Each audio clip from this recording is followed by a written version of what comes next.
Hello, and welcome to our webinar today, ArcGIS for Developers. I'm your moderator, and my name is Scott Ward. I'd like to thank you for joining us today. First, I'd like to cover some administrative details. You can ask your questions through a chat window, and we'll answer those at the end. The recording for this webinar will be posted soon after the webinar if you'd like to review it in the future. Now I'd like to introduce you to my colleagues. Today, we will have Ewan Cameron, our Chief Technology Officer of Developer Technology, and Rex Hansen, Principal Product Manager, presenting on the recent changes to our various developer environments. With that, we will get started, and I'll hand this off to Ewan. Thanks, Scott. What Rex and I would like to do today is really brief you all on where ArcGIS technology is for the developer community. And I'll start by talking about the evolution of the architecture because it's changed significantly over the last several years. And then we'll go into the client APIs that you use to build applications, have a look at the extension SDKs, and then we'll open it up for a general Q&A and discussion at the end. So GIS is advancing rapidly. And this is a trend that we've been monitoring and looking at really over the last sort of 10 or so years. And we could see even back sort of 10 years ago, we could see that there was changes in the types of data that users were bringing to bear in a GIS, from both the breadth of the data types as well as the volume of content that was being processed. The computing technology platforms that we were running on 15, 20 years ago, it was all about PCs and everything was done on a PC. But now it's very different. We've got mobile devices, we've got embedded devices, we've got containerized servers. Of course, we have our PCs still, but 10, 15 years ago, we could see this trend in the computing environments, and this, along with just the innovation that the industry of GIS is driving, it was apparent that our existing technology stack wasn't going to be able to cope with the amount of data, the computing platforms, and the GIS innovation. And it was clear we needed to think about doing something different. It wasn't a case of one size fits all. It was coming up with a new architecture that could work across all of these different advancing areas of innovation. And what we did, we envisioned and started to build out what we refer to as a WebGIS architecture. And this WebGIS is really a modern architecture.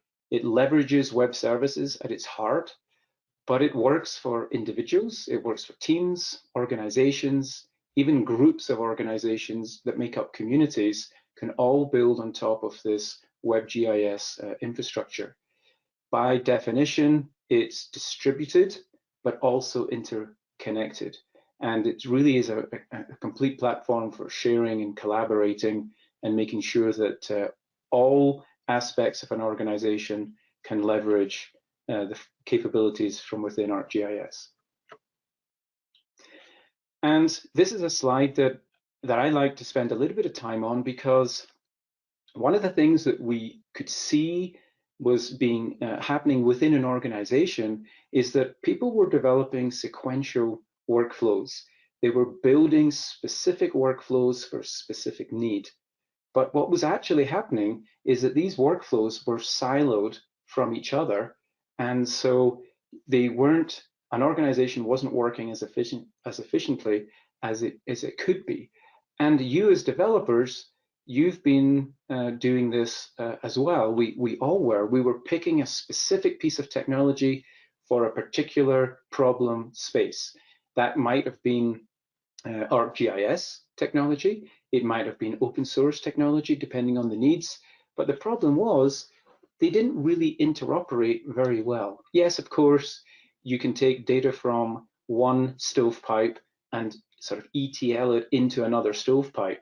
But that's not the way that organizations work. Organizations want to work simultaneously. They want integrated operations. And because of that, we really thought about how we architect ArcGIS so that we can achieve that. So we remove the stovepipes from sequential workflows, and we just create an integrated set of services that no matter what part of the organization or what technology platform the users are using, they can all work in the same space. If you like, it's one sort of fabric of technology that is powering all of the ArcGIS capabilities. So what makes WebGIS so compelling? Well, for users, it's this interoperability with all the applications that they use. Now, Esri builds a whole suite of applications for specific tasks, but you as developers, you can build your own apps and your own experiences or your own integrations into other IT systems, and they can all participate in this seamless sort of interconnected manner. One of the most important concepts for our users and your users will be the WebMap. The WebMap is something that pulls everything together, and it's often how users interact with the WebGIS architecture. They author a map on a desktop machine, they share it, and then it's consumed maybe on their mobile device or in a web browser. These are all different technology stacks that are bringing that web map to life, but to the user, it's the same map with the same symbology, with the same layers in it, just working whether you're connected or in some instances maybe disconnected from the web service, but we'll pull the data off with all of the symbology. And so web maps are a central component to the user experience of the modern WebGIS. So this is another sort of architecture way of looking at ArcGIS. You've got four main components. We have or four main products, if you like, that surround the heart of the WebGIS. And the heart of the GIS is the location services and the content that power these services. And surrounding that, we have our SaaS product, ArcGIS Online. We have our desktop software, ArcGIS Pro. We have our server software, ArcGIS Enterprise. And we have a platform as a service, which is a purely developer offering. It's, if you like, a headless view into the location services, and it's surrounded with lots of APIs to allow developers to build their own experiences on top of these ArcGIS location services. A developer way to look at the same diagram is to really say, well, at the heart, we've got location and geospatial services, but surrounding it is a set of APIs. And these APIs will allow developers to extend and automate the software products like ArcGIS Enterprise or ArcGIS Pro, or build applications, whether it's native applications for devices using the Runtime SDKs, or maybe the game engines, Maps SDKs, whether it's web applications using the ArcGIS JavaScript API, or we now fully support open source APIs connecting to these services. So that could be OpenLayers, Leaflet, GLJS, Cesium, etc. They all bind into the location services and allow you as developers to build your applications. But of course, if you are working solely within ArcGIS, you get this seamless fabric with a set of SDKs that you can work with, but it's really not always possible to do that. So ArcGIS is designed to be open and interoperable. We can connect through open standards and formats, and we support many of the OGC formats that are out there. We also embed our technology into other products to bring a bit of GIS into them. And at the heart of ArcGIS is this open software architecture. Anytime we build a piece of technology, we always surround that technology with an API. We use that API internally at Esri to build applications and user experiences for products, but that API is always made available to external developers like yourselves so that you can make use of the same core capabilities, but within your own custom workflows.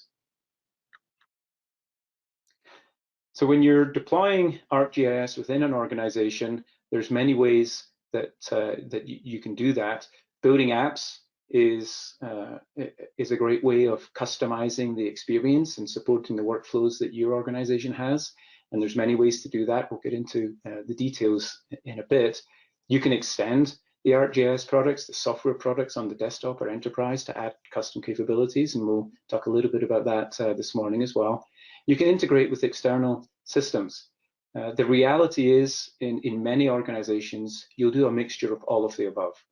And the ArcGIS system is designed from the ground up to be seamless in how it works across all of these different environments. We no longer have technical stovepipes where once you've picked your technology, you're in a stovepipe that prevents you from using a certain part of ArcGIS.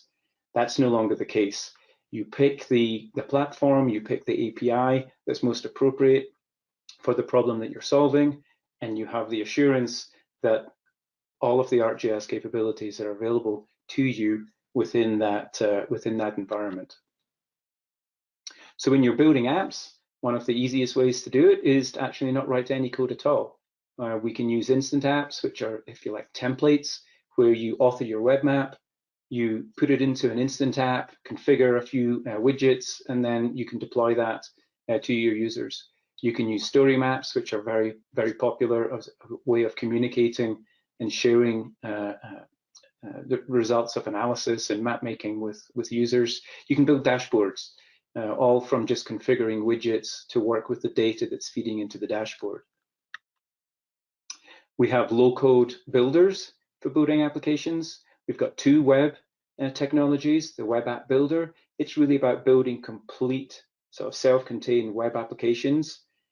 Experience Builder takes that a step further by really building out complete web experiences. So you have your web application, but within it or surrounding it, there might be a series of web pages that allow your user to interact with a lot of content that you want to get across to them, and that's what Experience Builder is for. And then App Studio allows you to build native applications built using the power of the ArcGIS Runtime, but with a framework which is very easy to use and deploys on multiple platforms. So applications empower users. It's how users experience the ArcGIS system. And these applications are all made possible, as I said, with the APIs that we develop. So what we're going to do now is kind of go into the development options with the various APIs. So when it comes to working with an API, I've kind of broken it into two sections. There's client APIs for building web, mobile, and desktop applications. And then there's extension APIs for extending the ArcGIS software technologies on both a desktop and a server.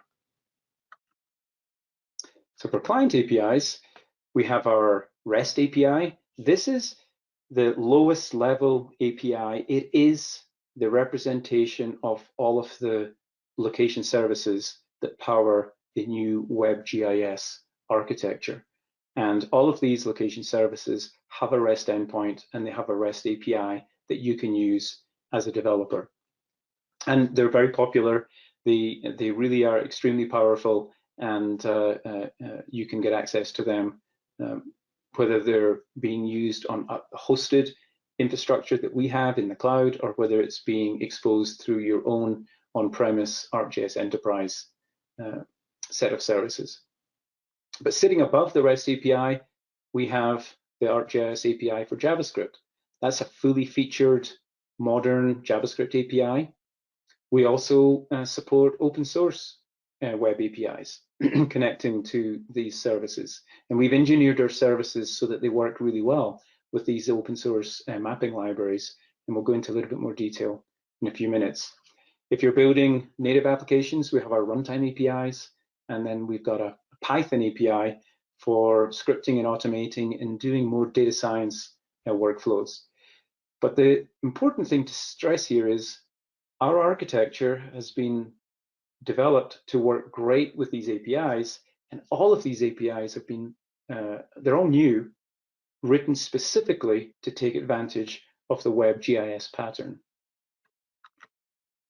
So let's start with the REST API. There's many service types. There's a REST API for each of the location services. There's well over 25 services.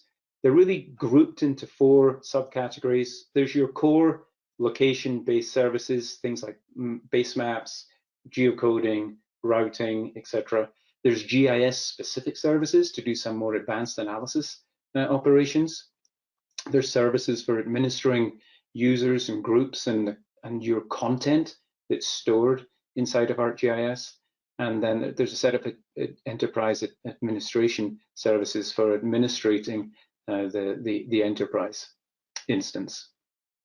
Now, these are the lowest level APIs. Most of them, most of the capabilities are wrapped in the higher level APIs that I previously talked about.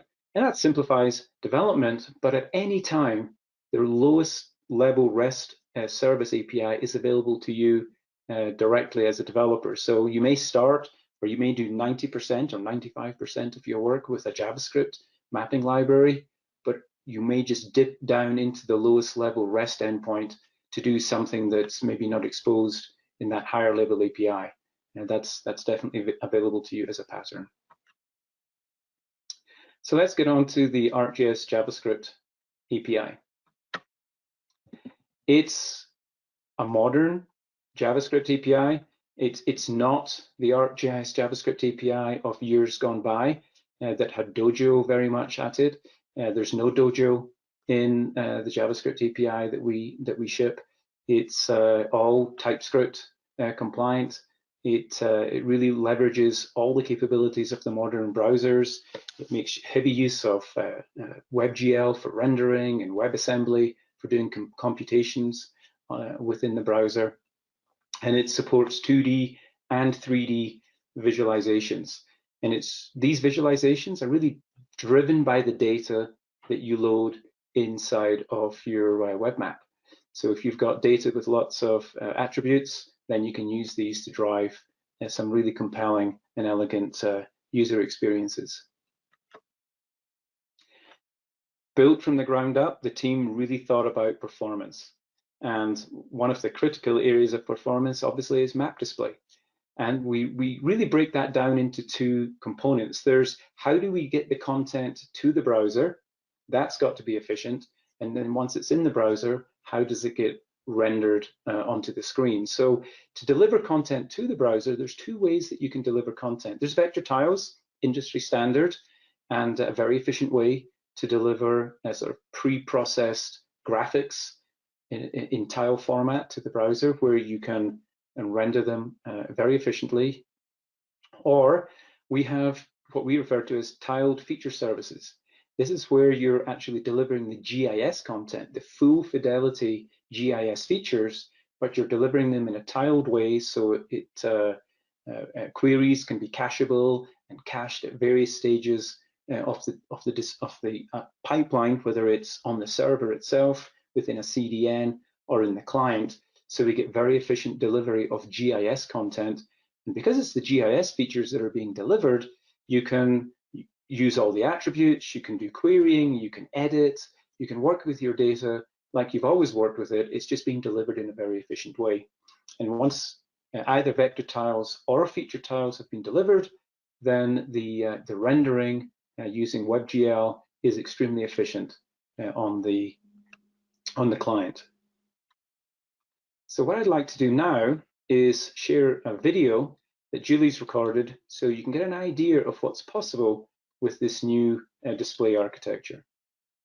This app, built with the ArcGIS API for JavaScript, allows me to explore development and expansion of buildings in New York over time. As you can see, as I hover over the building footprints, I have access to both the geometry as well as the attributes. Having this information client-side is really powerful. I can perform queries, filter, and calculate statistics completely client-side. Now, this is a time filter that visualizes the buildings based on their construction year. It's interesting to look at the building statistics and watch the expansion and height of buildings change over time. Now, when I zoom out further, because we're rendering with WebGL, the app could display more than 400,000 building footprints. Even at this scale, I can still interact with the buildings. The power of the API's efficient querying mechanism, fast display of data, WebGL rendering, and client-side processing all allow for rapid display and very dynamic workflows that were never possible in the past. Thanks, Julie. That was a nice demonstration where you get an idea of the power of both the display engine once you've got everything client-side, but also the benefits of having access to all the geometry and attributes of the features. The example that Julie was showing was in 2D, but it's equally relevant to that example in 3D, perhaps even more impactful in 3D, because we were talking about the heights of the buildings.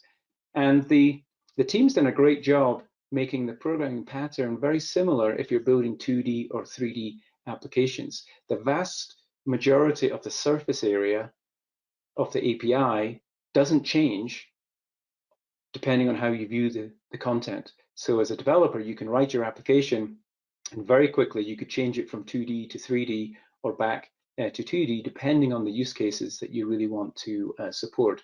Obviously, once you're in 3D, there are some unique symbology and data aspects that you can bring into your scene, but the programming model stays very, very similar.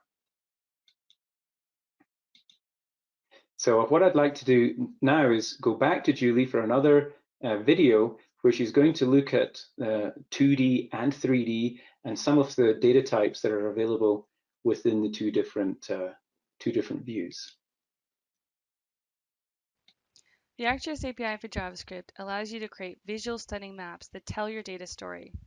For example, this map shows a predominant industry in each county. The size of the circle shows the population of each county, while the opacity indicates the strength of the predominant industry. So for example, you can see a strong predominance of manufacturing in the Midwest and healthcare and social services in the Northeast. Another common mapping technique is illustrating the spatial relationship between two numeric fields. This map shows the relationship between popularity of the challenger candidate in the 2012 US presidential election and unemployment rates. The purple circle indicates places where the unemployment rate was high and the majority of the people voted for the challenger. As seen in these two maps, you can drive various aspects of the visualization using multiple attributes in your data. But this isn't limited to 2D. A relationship map in 3D might render building color to thematically represent the values being compared. In this case, we're comparing building energy scores and energy use. The API has tools to introspect your data and generate the appropriate style. So that's what's happening here when you create a renderer. Now 3D is similar to 2D in that you can use your data's attributes to drive visualization. But when it comes to 3D, you have some more to work with. In this map, the tree color represents carbon storage, and the tree size is drawn using real-world measurements in the data. Now, having a look at the code, we set up a render using the tree height, and we use the crown diameter to draw the canopy. Even the tree trunk's width and length are drawn using the attributes. The visualization styles help you tell the story about your map, or in this case, in the 3D scene. This scene uses a sketch style for the edges to show proposed buildings as opposed to the straight edges for existing buildings. The SDK has a rich documentation on all the different visualization techniques. And you can browse and learn about the concepts or drill in and actually see a sample of how it works.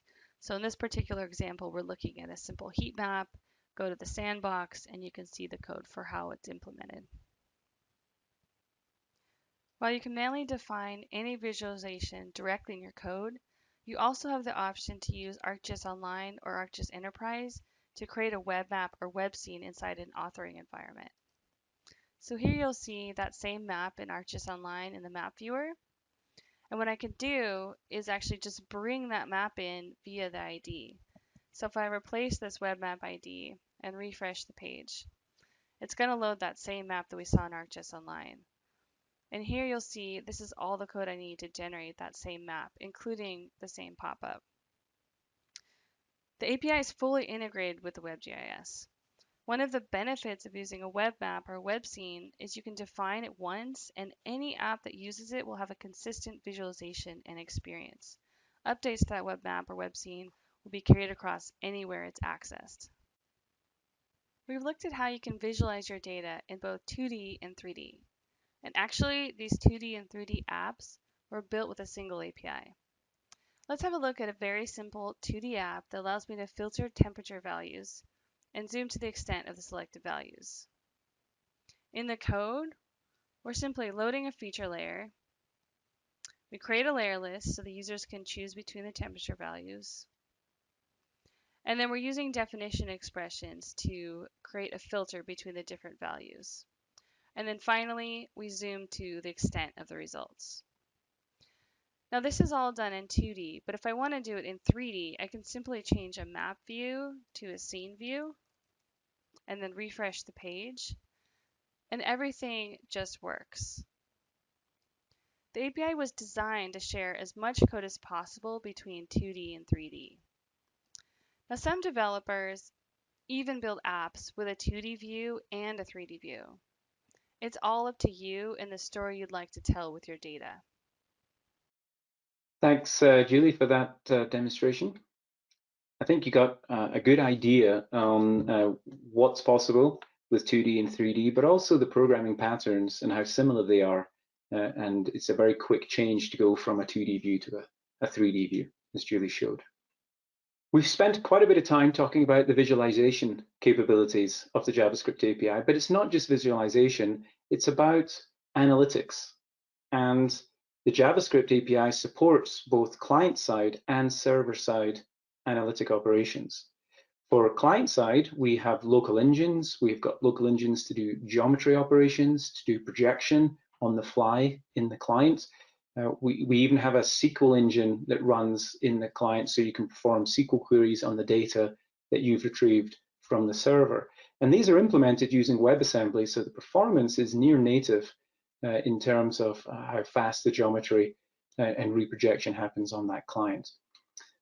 There's interactive scene analysis. So if you're in 3D, you can perform line of sight and view shed type operations just using the 3D model that's already been built for display purposes. We can now use that for very fast scene analysis.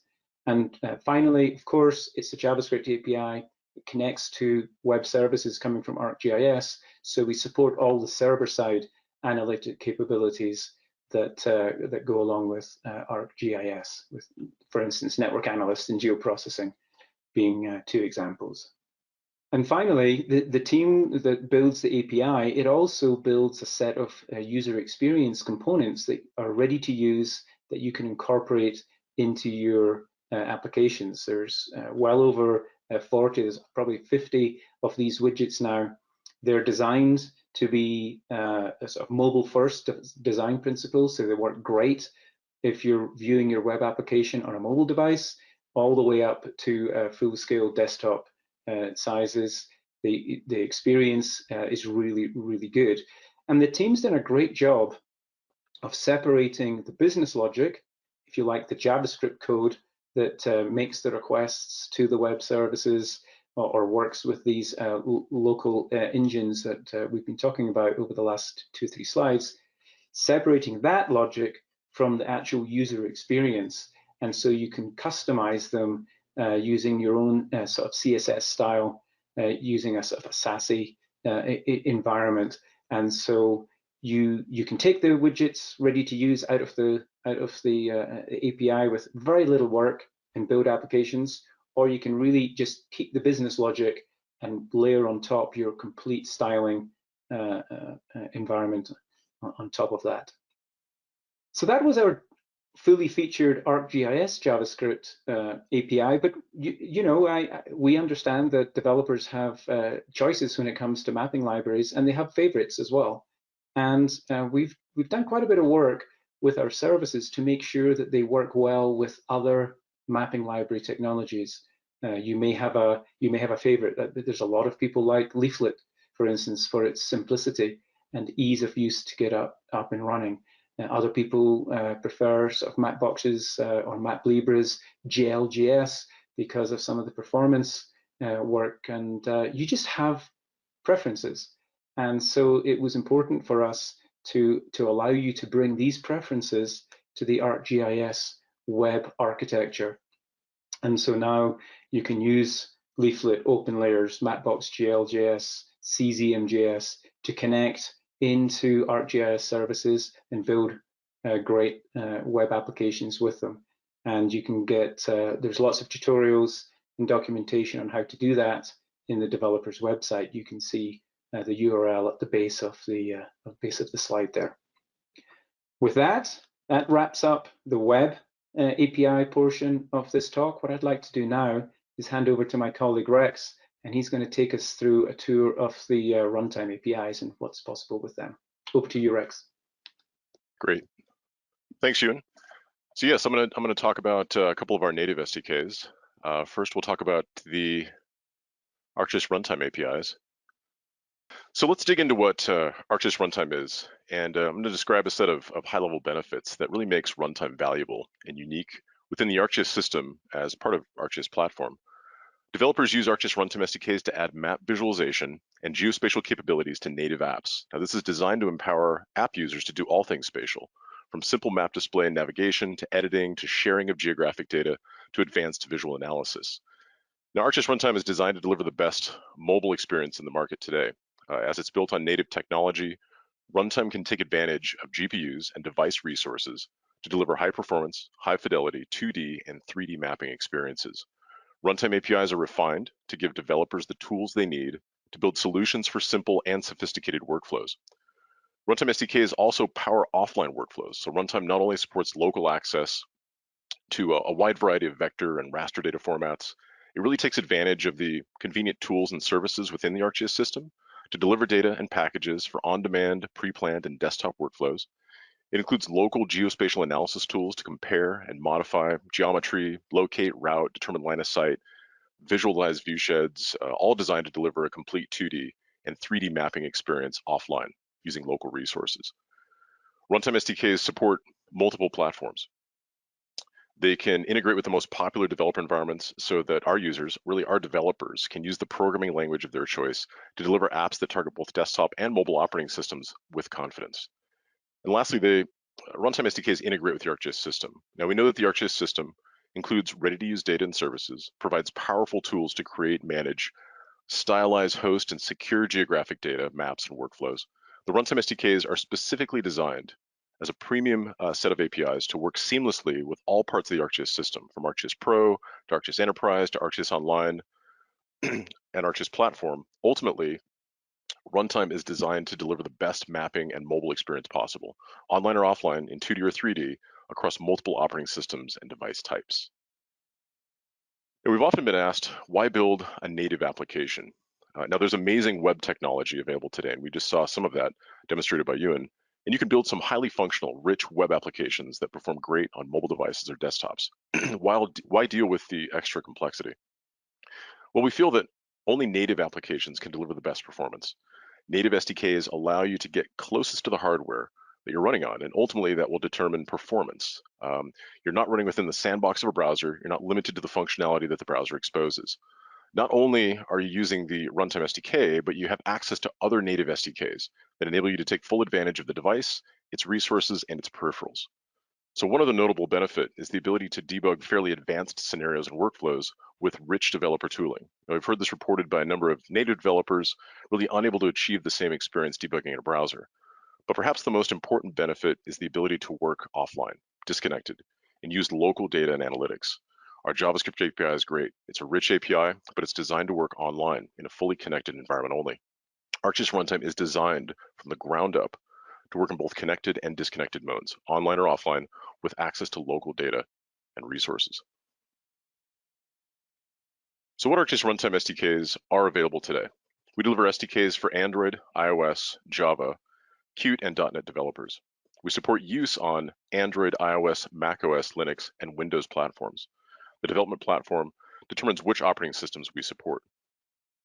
Runtime functionality is designed to be equivalent across all APIs and platforms. So how are we able to deliver consistency and high performance across all Runtime SDKs? almost all the business logic in ArcGIS Runtime is implemented inside of C++ in what we refer to as Runtime Core. That code is compiled on a number of architectures, x86, x64, ARM, ARM64, and we make heavy use of graphics cards for rendering, leveraging DirectX, OpenGL, OpenGLES, and Metal. So we compile this C++ Runtime Core, and we target these operating systems listed here. On top of our Runtime Core, we provide a consistent and a common API that each native API within our Runtime SDKs use to deliver a consistent and natural developer experience. If you're a .NET developer using the Runtime SDK for .NET, the Runtime API is going to look and feel like a native .NET API and developer experience. It doesn't look like the internal C++ API that we use. The important thing to stress is when you look at this diagram is that you don't pick an API based upon performance. All the APIs perform very well because almost all the work is being done at the C++ level and is being compiled down to native code, which is executing on the appropriate architecture. Now, working with layers of geospatial content is really an essential capability for any mapping API. Now, let's start working with layers from services. This is where in connected mode, you're connected to the internet or a network where you can work with a server. A majority of these layers come from ArcGIS services like feature layers, raster layers, map image layers, tile layers, vector tile layers, scene layers, annotation layers. These may come from ArcGIS Enterprise services, could come from ArcGIS Online or platform services. This includes feature services which deliver features, geometry, and attributes, raster layers from image services, and tile layers that include base map imagery and content. In terms of OGC sources, we support KML, WMS, WMTS, WFS, and the latest standard OGC API features. Now, one of the things I mentioned before is one of the primary benefits of ArcGIS Runtime is access to local data sources. And we support reading and writing features from and to mobile geodatabases, geopackages, and shapefiles. Raster layers support a slew of raster formats, such as GeoTIFF and NITF, NITF. Of course, rasters can also be sourced from mobile mosaic datasets or geopackages. We support KML layers from local KML or KMZ files, near full spec coverage. Annotation layers for working with explicit place text as a feature class in a mobile geodatabase, ENC or electronic nautical charts. We support stored in S57 with S52 symbology, and we have targeted support for S63 encryption. We can also work with local data packages created by the ArcGIS system. Tile layers contain raster tiles of map data at a defined extent with levels of detail and can be created by ArcGIS Pro or export-enabled map services, and they can be distributed as tile packages. Vector tile layers contain tiles of vector tile data, generalized and optimized for display, with custom rendering styles for dynamic symbology and labeling options. They can be created by ArcGIS Pro or export-enabled vector tile map services and distributed as vector tile packages. Likewise, scene layers can contain 3D data in the I3S or indexed 3D scene spec to optimize for storage, distribution, and visualization and the use of 3D data. They can be created by ArcGIS Pro and distributed as scene layer packages. Now with that, I want to take a short look at a video that demonstrates use of layers in ArcGIS Runtime. Okay, this is just a quick demonstration app here that walks through a set of different runtime layers.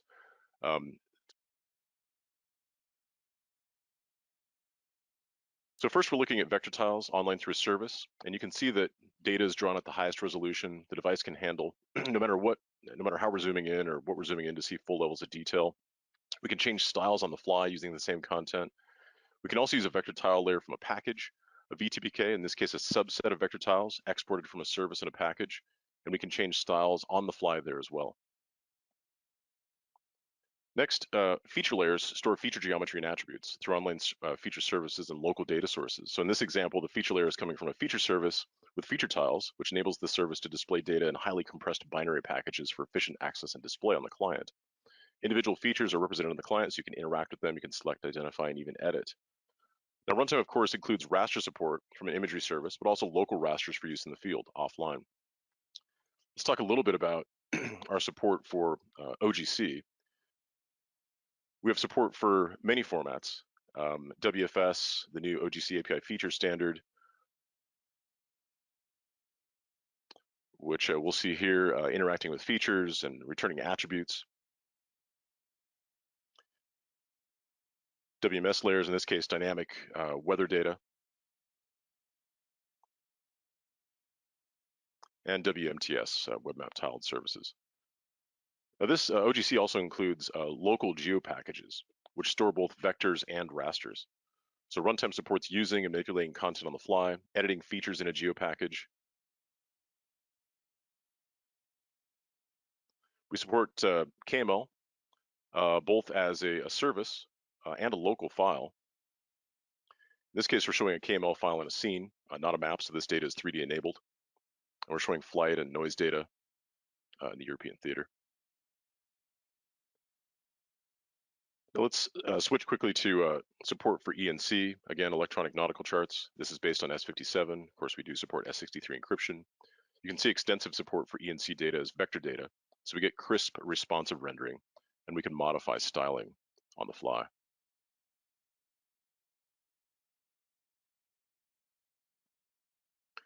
And then next, we're looking at feature tiles in 3D.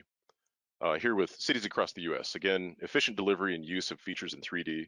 We support a host of 3D specific data, such as integrated mesh from a scene service showing a complex array of a triangular network generated from overlapping imagery. We support the same data locally, offline in a package.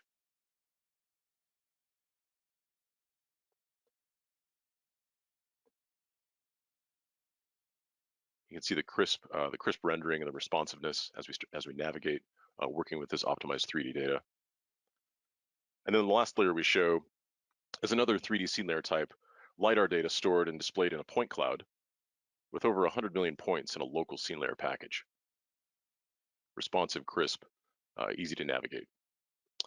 Great, so just a quick look at a short demo, a short video demonstrating a lot of the different layer types that we work with in Runtime. So we saw the use of layers, in that demo we saw the use of layers primarily in the context of a map. Now the map is think of a map as a central component of ArcGIS Runtime, and really of the ArcGIS system as a whole. It's an important concept across the entire ArcGIS system. So in Runtime itself, map is a class, and it holds and defines how layers geospatial content is organized and displayed together in 2D.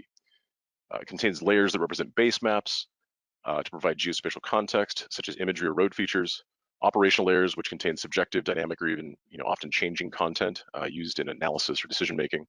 The map also contains information about how layers are displayed, such as symbology or pop-ups, to display attribute information. So a question might be, well, where do maps come from? So maps can be created in code, distinctly customized for a specific application, and which can be used and saved to a portal as a web map or save it locally. There's a lot of flexibility when working as a developer in code. You can create a map from a portal item. Now, a portal item can reference a web map, which is a common document for storing map information, really a recipe for a map, and sharing maps across the ArcGIS system as a whole, not necessarily tied to specific client or technology. Web maps can be created in ArcGIS Runtime, but they're often created by web viewers, such as the map viewer, or desktop clients like ArcGIS Pro, and shared on ArcGIS Enterprise or ArcGIS Online as portal items, where ArcGIS Runtime can read and use them, and in some cases even write to them and update them. Now, you can also create a map from a mobile map package created by ArcGIS Pro. A mobile map package consolidates maps and data into a single file and archive, and then those map packages can be shared via portal or file system copied directly to a device. Now, while a mobile map can reference online layers, the mobile map package is really designed for local access, really designed for offline use. And when it comes to offline mapping workflows, there are really 4 key workflows, and they all have pluses and minuses. It's important to understand the pros and cons and match them up with your desired workflow. That'll tell you, and that'll tell you which one would be best for you to choose. So first here, you can author maps in ArcGIS Pro and publish to Online or Enterprise as services, or start with Online or Enterprise, then use Runtime to take these maps offline using an on-demand workflow. Now this is where you decide at the time you want to go offline, the area you want to choose, the levels of detail, and tell the server to prepare the data, which can take quite a bit of time, and then download the packages and you can go offline. Later on, you can edit and sync any changes to the data, not the map, but the features in the data, and you can sync back to the respective feature service. Now, this is extremely flexible because you're allowing your users to decide what they would like to take offline, but that flexibility comes with a price, and the price is the load on your services. Do you have 40 or 50 users going offline at the same time? Your servers can generally handle an on-demand workflow, but if you have thousands of users trying to go offline at the same time, perhaps at the start of a workday, then this workflow is likely impractical. For that type of scenario, we have what we call the pre-planned workflow. This is where you or an administrator decide the areas for your users, for your field staff to take offline. It could be 2 to 3 areas, it could be more than a dozen. But as soon as the administrator determines that the server or services then prepares the data to go offline and then stores the packages per area on the server, waiting for users to select at a later time. Of course, this workflow scales to thousands of users. We've actually got some customers that have over 20,000 users going offline every single day, and they're using this workflow successfully to make sure their services scale accordingly. Next is you can author maps and scenes in ArcGIS Pro and share via packages. This is a very productive authoring experience. Pro is a great tool for authoring maps and scenes in the packaging process. And the packaging process is simple, but it only supports read-only workflows at this time. And the last one is build up everything in code. We'll configure it all and set up symbology and layer properties. You can do all that with the rich Runtime APIs. It's highly flexible, and you have access to the full breadth and depth of Runtime, but it's development intensive and less flexible outside the app that it was built. If you want to change anything, you'll need to update your code, recompile your application, and then redeploy it. So that was mostly about working in a map in 2D. Let's talk a little bit about 3D. So similar to how a map represents 2D, a scene represents 3D, and it's the central component is a central component in ArcGIS Runtime and an important concept, again, across all of the ArcGIS system. In Runtime, the scene is a class. It holds and defines how layers, geospatial content is organized and displayed together in 3D. It contains the layers that represent base maps to provide geospatial context, similar to a map, such as imagery or road features. And it also provides a surface that represents elevation sources to provide terrain. Operational layers, which often can be contained, that can be included within a scene. They contain subjective, dynamic, often changing content that can be used in analysis and decision making. The scene also contains information about how layers are displayed, such as symbology, and some 3D specific properties, such as surface placement and underground navigation. So again, where do scenes come from? So similar to maps, scenes can be created in code, distinctly customized for a specific application. You can create a scene for a portal item. A portal item, again, can reference a web scene, which is, again, a common document for storing scene or 3D specific information and sharing scenes across the ArcGIS system as a whole, not tied to a specific client or technology. So web scenes are usually created by web viewers, such as the Scene Viewer, or desktop clients like ArcGIS Pro, and they're shared on ArcGIS Enterprise or ArcGIS Online as portal items, where ArcGIS Runtime can read and use them. You can also create a scene from a mobile scene package created by ArcGIS Pro. Mobile scene package consolidates scenes and data into a single file and archive. They can be shared on a portal or a file system that can be copied directly to a device and used and accessed directly on the device. Now, while a mobile scene can reference online layers similar to a map, the mobile scene package is designed for local access offline use. So in general, most layer types supported in 2D or maps are supported in 3D in scenes. However, 3D brings with it a whole set of additional data sources, types, and options. Scene layers are optimized for display of 3D content in a scene. A number of types are available and supported in Runtime, such as 3D objects, which can be used to reference textured volumetric objects such as buildings, structures, integrated mesh, which represents a continuous 3D surface, often acquired for by drone or satellite sources, point clouds, which represent LiDAR data, and points, basically point features, which have been cooked and created to be efficiently presented in a 3D context. Now, every scene has a surface, which represents one or more elevation sources used to define terrain, used to provide topography in a scene. Sources include an image service with lurk-encoded tiles, a local tile package with lurk-encoded tiles, or a local raster with elevation information such as a geotiff. Features are also supported in maps, but can be enhanced in a scene to define how they're placed on a surface, whether symbols are billboarded or draped. They can use 3D model symbols to represent things like cars or trees, assets, or leverage extrusion based on an attribute to communicate intensity or value. So a lot of benefits unique to 3D. In addition to a variety of layer types within the map, in addition to a variety of layer types within a map or a scene, we also have geospatial content in an overlay, or support geospatial content in an overlay on a map and a scene. Overlays are designed to show really transient or rapidly changing information, which may come from custom data sources or sensors. This includes graphics overlays, which are containers for temporary graphics that you want to display in a view of your map or scene. Graphics are created at runtime, not necessarily persisted when your application closes. The typical use cases include showing the location of, let's say, moving objects, maybe from a GNSS receiver, showing results from a geocode or route operation, or drawing temporary markups, sometimes referred to as redlining. A map view or a scene view can contain many graphics overlays drawn on top of the layers in your map or your scene. Each graphics overlay can contain a number of graphics, each having a geometry, attributes, and symbology. They can represent points, lines, polygons, and text. Now, image overlays can be used to quickly render frequently changing images in a scene view currently, so just in 3D today. For example, rendering real-time sensor data such as weather, where each static image represents a single frame from the radar. This is similar to graphics overlays, which contain a collection of graphics based on geometry. Image overlays manage a collection of image frames. Now, since they're designed to be quick for display, image overlays don't support the rich processing and rendering capabilities of a raster layer. The raster layer still provides the best option for workflows that require static image rendering, analysis, and persistence. But again, a great option for transient, really temporary raster imagery. Now, when it comes to analysis operations, there are certain analysis capabilities that come through services, such as geoprocessing services, networks for routing, and support for a navigation API, closest facility, service area, geocoding for place finding, utility network for tracing. Work of this type of analysis is done on the server and returns results that can be used by runtime and processed and communicated to the user.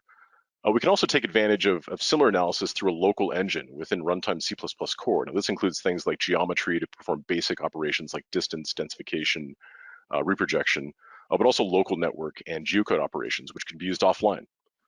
For 3D specifically, we have a set of interactive analysis options such as line of sight, viewshed, and measure, really all designed for exploratory visualization. In fact, the interactive analysis or interactive results of these analyses tools are considered overlays and act similarly to the overlays I mentioned in the previous slide. With that, I want to move on to this last demo or this last video for runtime that showcases performance in rendering and analysis. Okay, so this demo shows how runtime can take advantage of hardware resources to render features with sophisticated symbols and labels within a map. Now, this map contains a feature layer with about 15,000 features spread across the globe, all moving about 4 times a second. Collision detection makes sure there's no overlapping labels, and the trailing line shows the feature path. Now, it's Runtime's native implementation that's optimized to use onboard GPU resources for rendering that is dynamic, it's highly efficient, and it's really memory conscious. This delivers a dynamic visual experience that remains fast, remains fluid, and it's interactive. You also notice we can change symbology as the scale changes, so as we zoom out, we see more features. Now, this demo illustrates how runtime can use local data and resources to optimize operations. In this case, a geocode locator was created for San Diego, California as a local file and accessed by runtime. As the mouse cursor moves over the road network associated with the locator, you can see how quickly the geocode operation completes, and the address of the location under the mouse cursor shows in the panel on the left. Now, similarly, a local network dataset created for San Diego, accessed by runtime locally. As the mouse cursor moves over the road network, the shortest route is calculated between the origin and destination. In addition, directions for the route are returned in the panel on the left. So you can see how quickly the operation completes as the cursor moves around the map. So really to conclude here, you can see how runtime is optimized for high display of data and really operational capabilities. Okay, great. Now with that, I want to move on to another really exciting new offering that we have, the ArcGIS Maps SDK, ArcGIS Maps API for game engines. Now, before I dig into this, I want to provide really a brief overview and really some background of how we got to building out a native SDK that integrates with game engines, and how we got to that point and why what we're doing is important. What we've noticed is that over the past few years, we've seen a number of different industries and organizations and businesses pursue their next generation of 3D GIS solutions. And as these solutions apply to the real world, they need to leverage existing geospatial systems, but also take advantage of new technologies that can be used to gather, store, and distribute GIS data. Of course, Esri, we're the global leader in this space, and we provide the system to manage, maintain, utilize geospatial data and analytics, and we're at the forefront of defining these new standards and technology to deliver access to this high-fidelity geospatial information and analytics. Now, these new 3D GIS solutions include client applications that target specific workflows that require photorealistic experiences powered by real-world data. They need to be highly interactive and responsive. They need to be intuitive. They need to be designed to be visually compelling. They need to be immersive and as realistic as possible to increase engagement, improve understanding, and optimize the environment for making decisions. Operationally, they need to support modeling and evaluation of phenomena in the real world, simulating natural and human-oriented activities, the interaction between them in the past, present, and future. They also need to be, so in addition, they need to quickly render real-time data, geospatial content, accessible in the office and in the field for rapid analysis and decision-making purposes.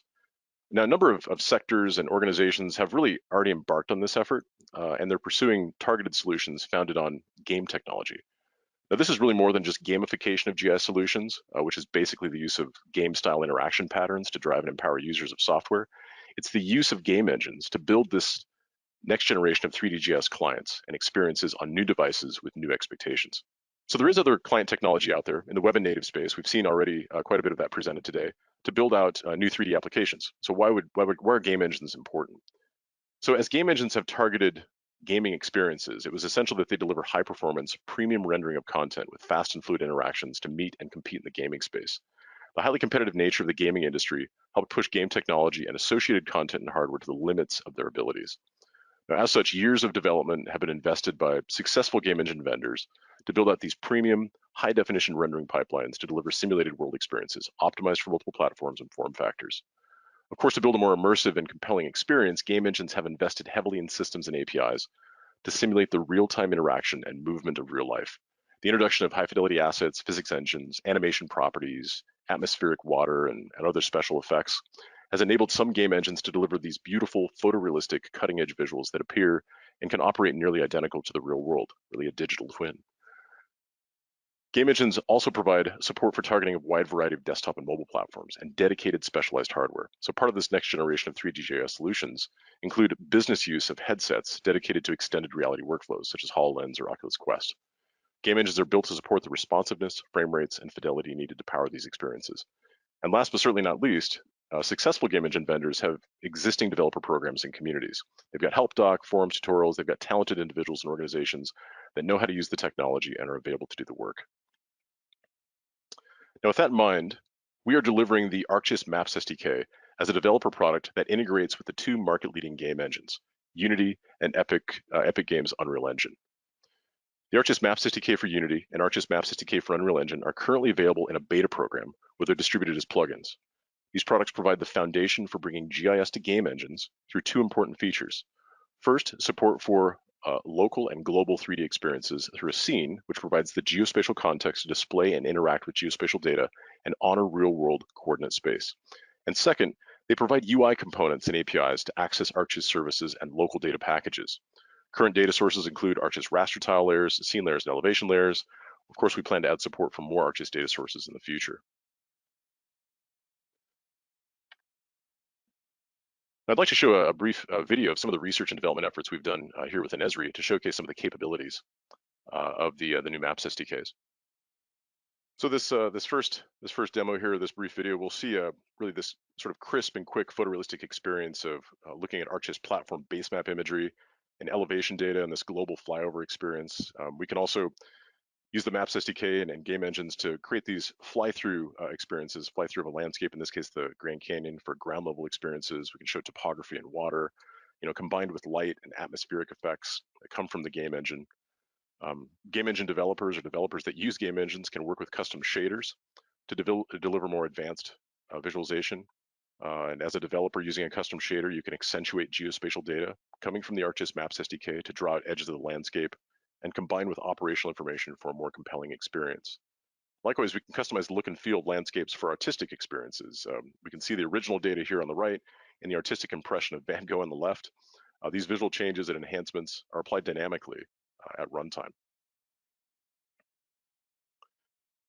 We can also use things, custom shaders and other capabilities within the game engine on the fly to alter how features and content, geospatial content looks. We can apply contrast and color, in this case with a height map of buildings in downtown New York City, or we could use that same technology, that same capability to detect, render, and highlight edges of those same structures or same buildings. We can animate atmospheric changes, and we can use the complementary responses in urban settings and build out those responses, such as changing lighting in buildings as we change from day to night. We can create more realistic experiences. We can even zoom in for a close-up and architect or at least constructor visualize the interiors of buildings, with furnishings and interactivity. Now, as the ArcGIS Maps SDK exposes structures, surfaces, and meshes to the game engine, we can interact with them. So we could do basic analytics. We can do basic things like measuring slope, height, and distance, and report that to the user. What's great here too is we can also deliver a lifelike simulation experience. In this case, we're showing the movement of vehicles and pedestrians through a cityscape. We can even see interactions between them for more lifelike experience.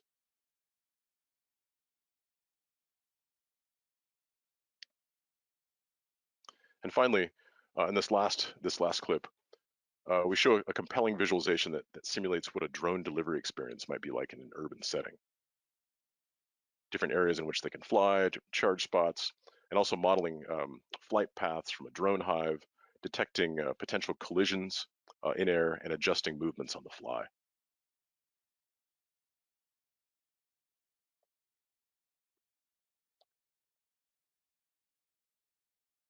So really a great example of some of the interesting research and development efforts that we've done in-house here at Esri, and some of the capabilities that you can really take advantage of to provide these true photorealistic experiences, immersive experiences using a game engine and working with geospatial information coming from the ArcGIS system through the ArcGIS Maps SDK.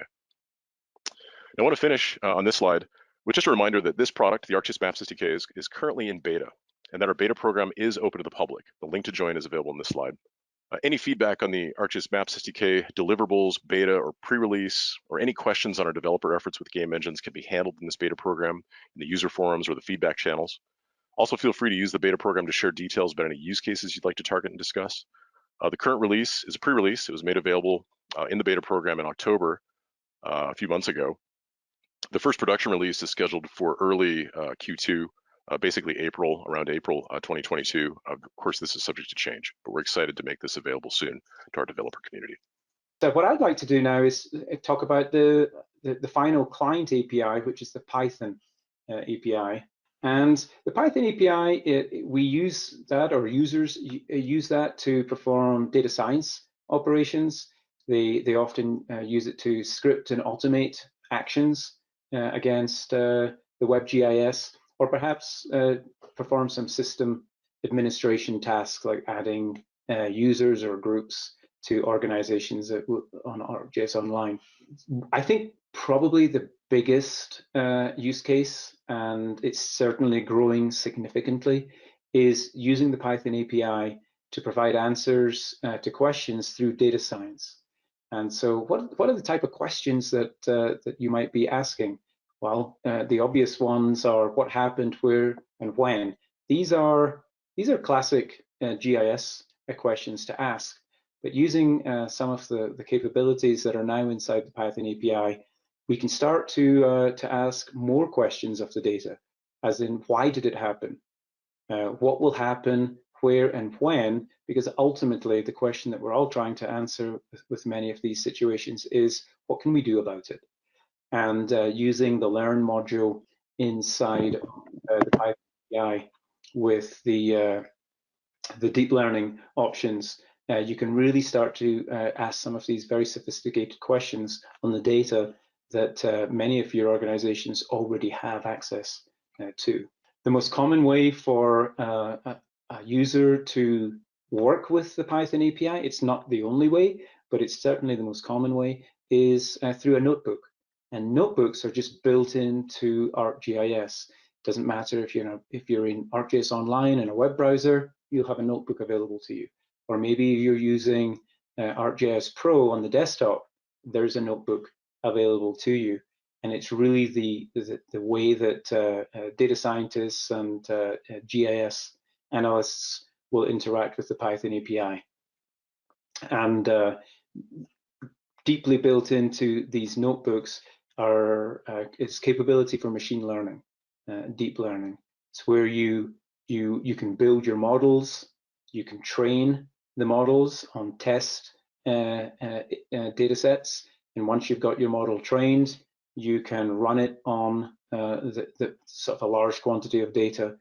But notebooks also allow you to share and collaborate, and I think this is one of the most exciting things, that they're not only a development tool for you as a developer, they're also a collaboration tool. So once you've trained your model and you've got it working on your data, you can share that notebook with colleagues and they could run it on their data and benefit from all the work that you've put in developing that notebook. So extremely useful within an organization for sharing the tradecraft, if you like, of GIS.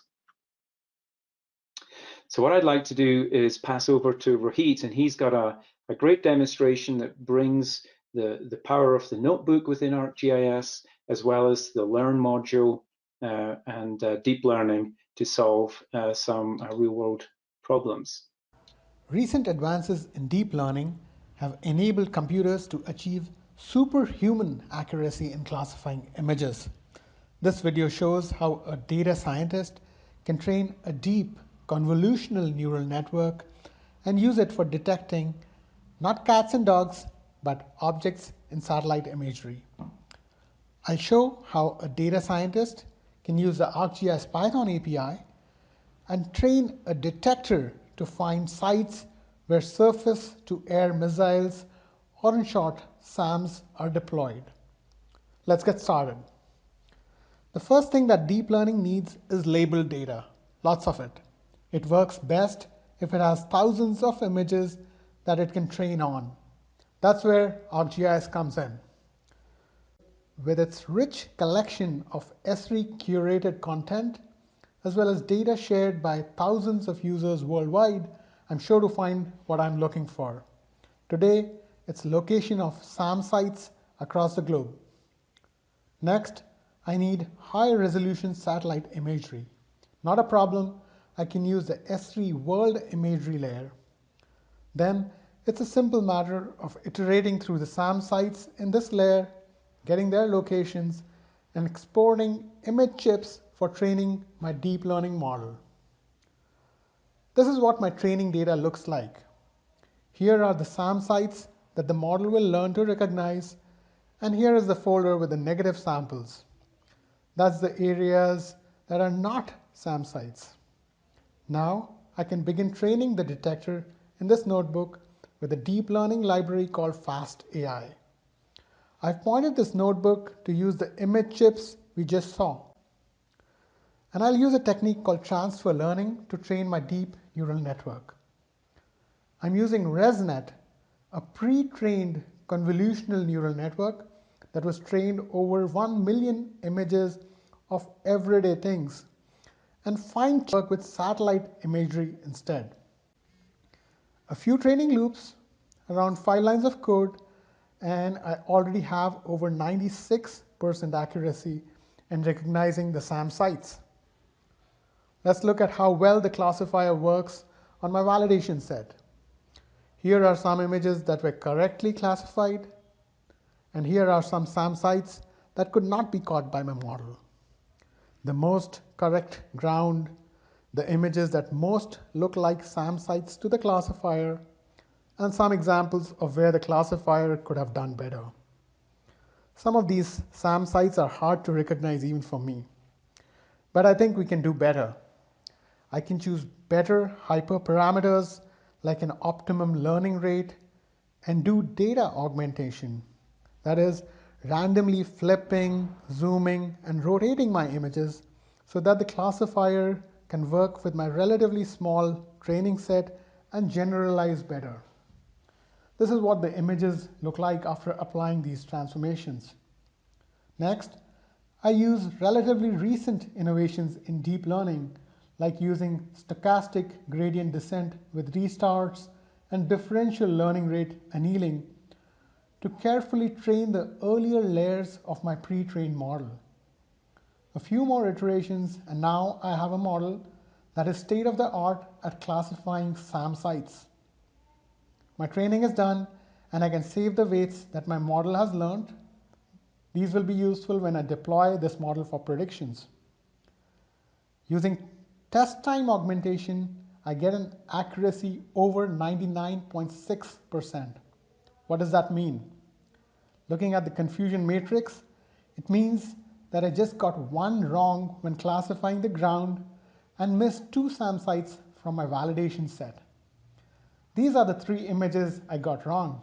And don't you think that the ground does look like a SAM site with those mounds? Now it's time to test my model over a new area that it hasn't seen. Let's try it in this area and see if the model is able to find the SAM site. And it does. To summarize, I was able to get location data from a feature layer in ArcGIS Online. I used it in combination with the Esri World Imagery layer to extract image chips. I used transfer learning to train a pre-trained model and make it work with satellite imagery and I visualize the results interactively, all within the notebook and using the Python API. That was great. That was great, Rohit.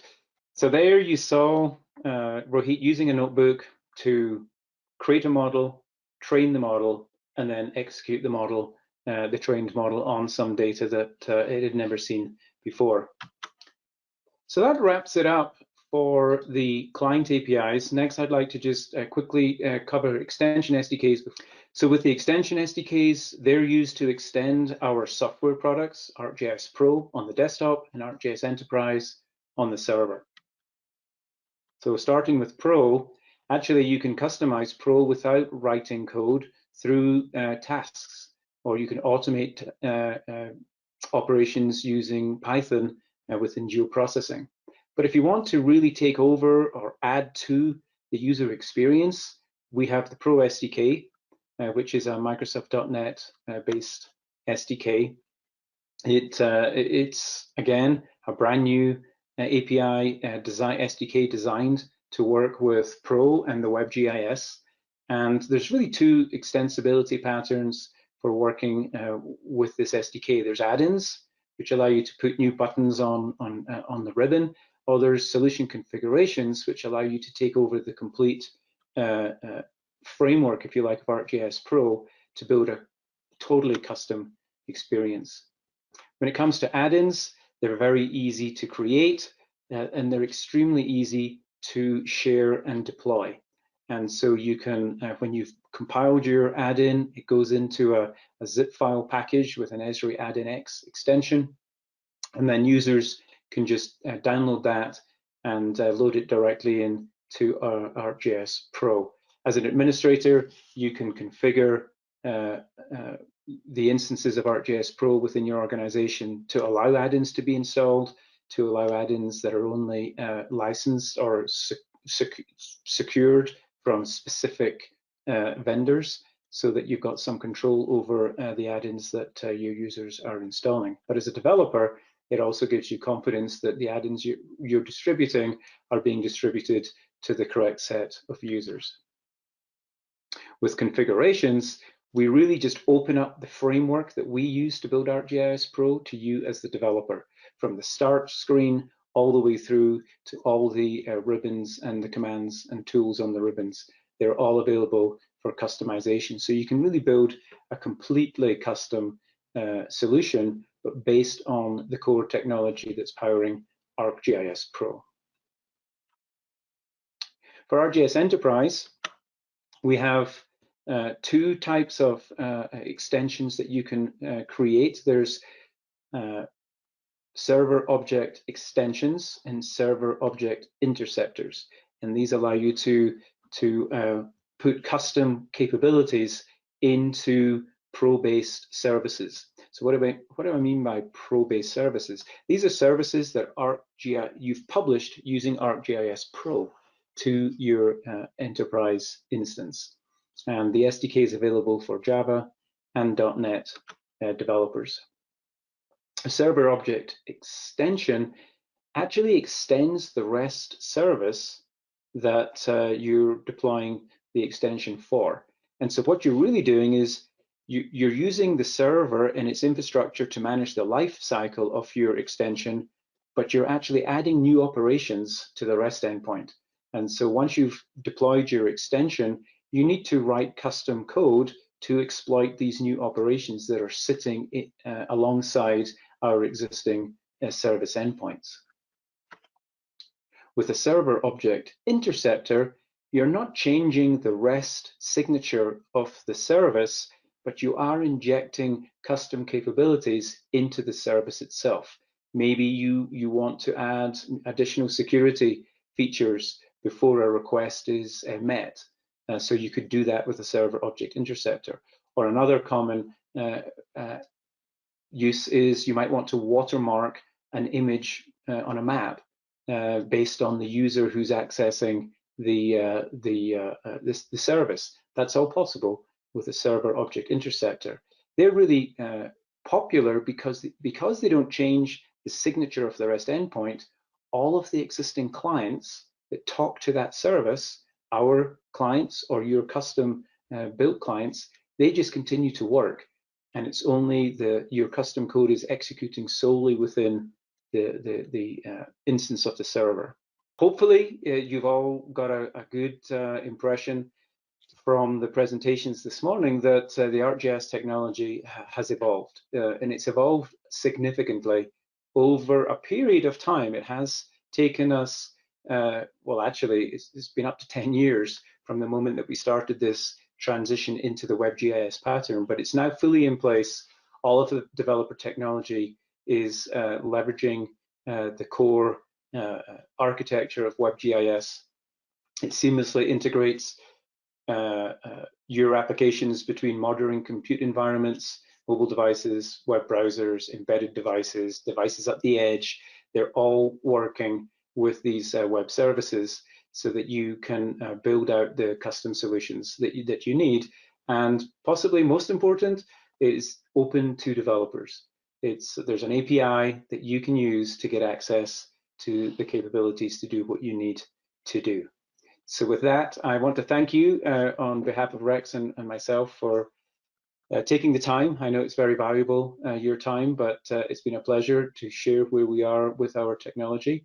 And I think we have some time for questions. And Scott, I think you were going to perhaps ask Rex and I some questions. The first question is, the new application uses WebGL as well as vector tile services to feed the application. Ewan? Yeah, the JavaScript API, it uses WebGL as its rendering engine. It can use vector tiles to feed that rendering engine with content. Vector tiles typically get used for base maps and context because they're really just there for visual purposes. If you want to really interact with the content and edit the features or really have rich pop-up and identify operations, then we would say use feature tiles. And that's where we're delivering GIS features. Again, they get rendered by WebGL. Thank you, Ewan. In the near future, will there be a web app builder using the API for 2D maps? Ewan? In the near future, no, there will not be a 2D web app builder using the latest JavaScript API. We would recommend you move to Experience Builder if you want to use the latest technology for both 2D and 3D applications. Thank you. Next, the vector tile layers are better for use when feature layers, when rendering something faster on the client. We can have web maps made using a vector tile service instead of a feature service, Rex? Yes, actually. So WebMap, as far as the specification is concerned, a WebMap does support the use of both feature layers and vector tile layers. So you have the option and the choice. Yep. Excellent. Another one, did I hear correctly that JS4.x is no longer using Dojo and it is mostly TypeScript now, Ewan? You did hear that correctly. There is no Dojo in the ArcGIS API for JavaScript, and it's 100% TypeScript. Excellent, excellent. Hi, I work in the AEC industry and support the IFC format in ArcGIS 3D Scene and more generally BIM JS integration. What is supported and what is on the roadmap, Rex? What is supported and what is on the roadmap for our 3D and BIM JS integration? Okay, so I mean, we do have a set of tools that integrate with ArcGIS Pro. We've also have a product called ArcGIS GeoBIM, actually, which is available for interacting with or working with business information, BIM-based data. So there's a way of being able to ingest and utilize that information within our system.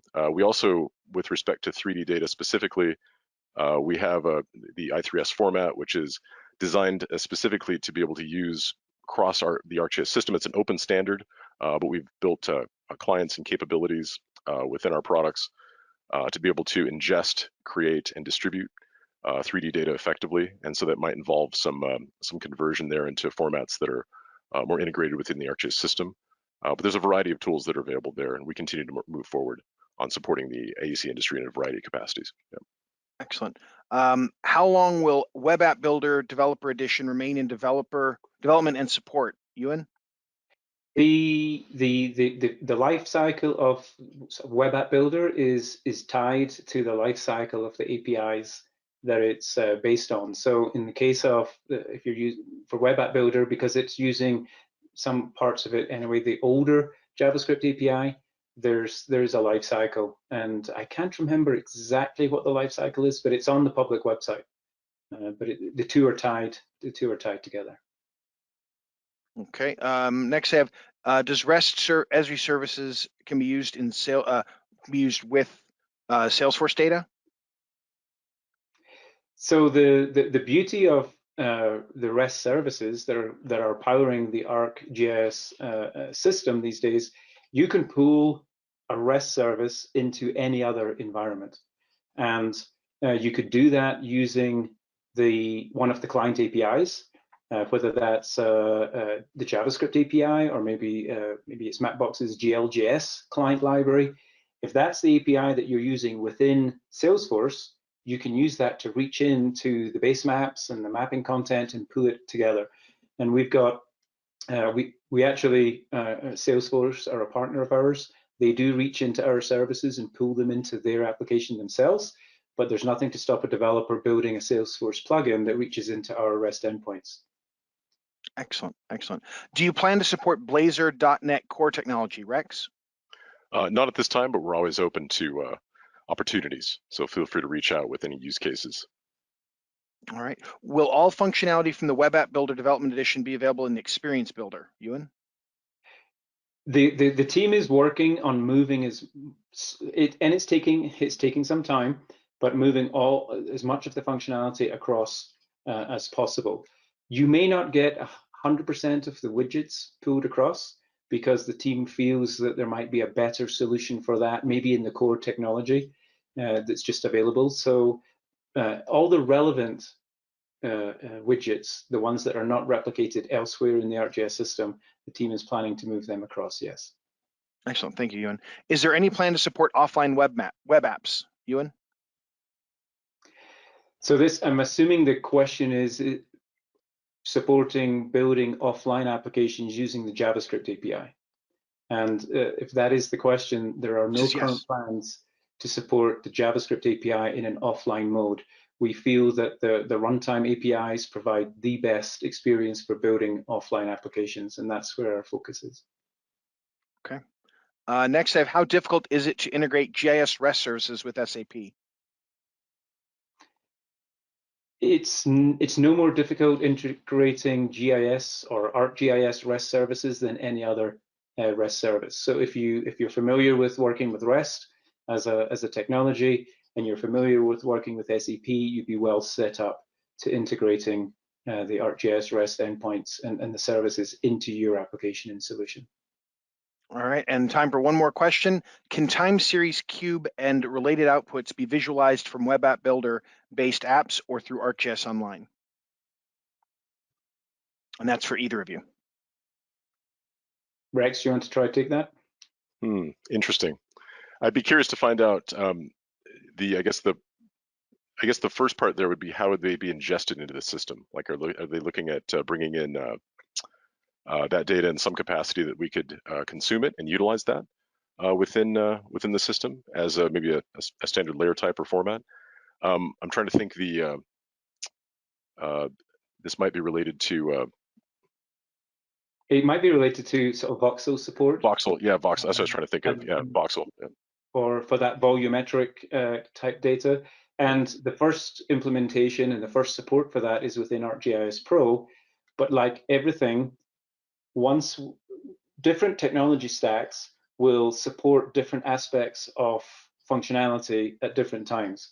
Pro was first with voxels, but I think the online team will be thinking on how they bring that to life within their experience, and when they do that, it would be available to the JavaScript developer. I think what's key there is that ingesting that in some sort of a standard specification that then we can use and share across the system is really voxel support within the i3S specification for distributing that information will be important. And that's work that Pro is doing, and that will start to sort of span out into other clients that can work with that specific layer format. Yeah. Excellent. Well, that brings us to the end of our Q&A. We'll send out an email with any additional questions we weren't able to get to.